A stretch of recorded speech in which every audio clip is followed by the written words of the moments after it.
Deer aspirant, welcome to study with care. আশা করি তোমরা সকলে ভালো আছো। তো গতকাল বাড়িতে মায়ের পুজো থাকার কারণে ভিডিও দিতে পারিনি। তবে আজ আলোচনা করব লুসেন্ট অবজেক্টিভ জিকে বই থেকে প্রাচীন ভারতীয় ইতিহাসের মহাজন পদ থেকে গুরুত্বপূর্ণ কিছু প্রশ্ন উত্তর। তাহলে শুরু করা যাক আজকের প্রশ্ন উত্তর। কোশ্চেন অন, যে ভারতীয় রাজা আলেকজান্ডারের বিরোধিতা করেছিলেন তিনি কে? তো এখানে সঠিক উত্তর করব option B, Porus. Question two, উত্তর বিহারের প্রাচীন নাম কি? তো এখানে সঠিক উত্তর করব Bhajji, option A. Question three, প্রাচীন ভারতে মগধ রাজ্যের প্রাচীনতম রাজধানী কী ছিল? প্রাচীন ভারতে মগধ রাজ্যের প্রাচীনতম রাজধানী কী ছিল? তো এখানে আমরা কারেক্ট অ্যান্সার করব option B, Rajgir.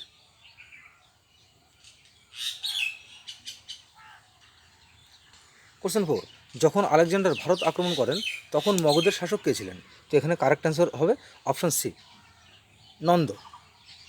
Question five, বলছি মগধের নিম্নলিখিত শাসকদের মধ্যে কে ছিলেন মহান আলেকজান্ডারের সমসাময়িক?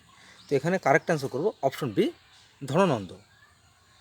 কোশ্চেন সিক্স, কোথায় খ্রিস্টপূর্ব ষষ্ঠ শতাব্দীতে বিশ্বের প্রথম প্রজাতন্ত্রের আসন ছিল? তো এখানে কারেক্ট অ্যান্সার হবে অপশন এ, বৈশালী।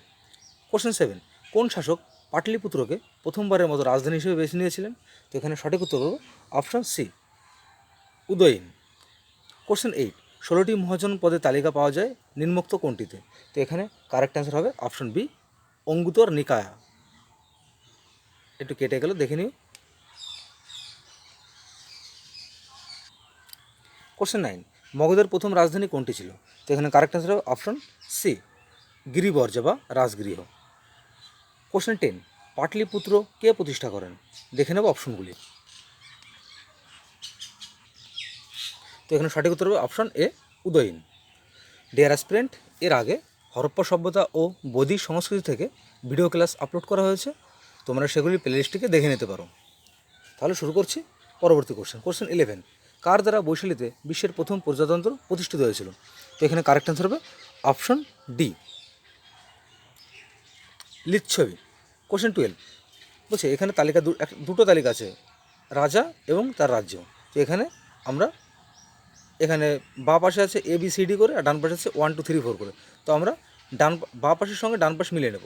এখানে আছে প্রদত্তটা হবে অবন্তী, এটা হবে অপশন 3, অবন্তী। বিটা উদয়ন বৎসই হবে। সি তো রয়েছে প্রসেনজিতা, তাহলে সির উত্তরটা হবে ফোরের সঙ্গে, তাহলে প্রসেনজিতাটা হবে কোশল, এবং অজাতশত্রু কী হবে? অজাতশত্রুটা হবে মগধ। তাহলে এখানে এর পাশে হবে 3, বি এর পাশে দুইটাই হবে, সি এর পাশে হবে 4, সি এর পাশে 4, সি এরটা 4, এবং ডি এরটা কী হবে? ডি এরটা 1। কোশ্চেন 13, মগধের কোন প্রারম্ভিক শাসক সিংহাসন আরোহণের জন্য তার পিতাকে হত্যা করেছিলেন এবং ফলস্বরূপ তার নিজের ছেলের হাতে খুন হয়েছে? তো এখানে আমরা কারেক্ট অ্যান্সার করব অপশন বি, অজাতশত্রু। কোশ্চেন 14, নিম্নলিখিত বলছে মগধন রাজবংশগুলিকে কালানুক্রমিক অনুসারে সাজাও। তাহলে এখানে আমরা সঠিকটা বেছে নেব। সঠিকটা হবে 4 1 3 2। তাহলে 4 হরিয়াঙ্ক, তারপর নন্দ, তারপরে মৌর্য, তারপরে শুঙ্গ। কোশ্চেন 15, এখানে B, option B correct answer. Question 15, মহাজনপদ গোদাবরী নদীর তীরে অবস্থিত কোনটি? বলছে নিচের কোন মহাজনপদটি গোদাবরী নদীর তীরে অবস্থিত ছিল? তাহলে এখান থেকে আমরা কারেক্ট অ্যান্সার করবো অপশন সি, আশাকা।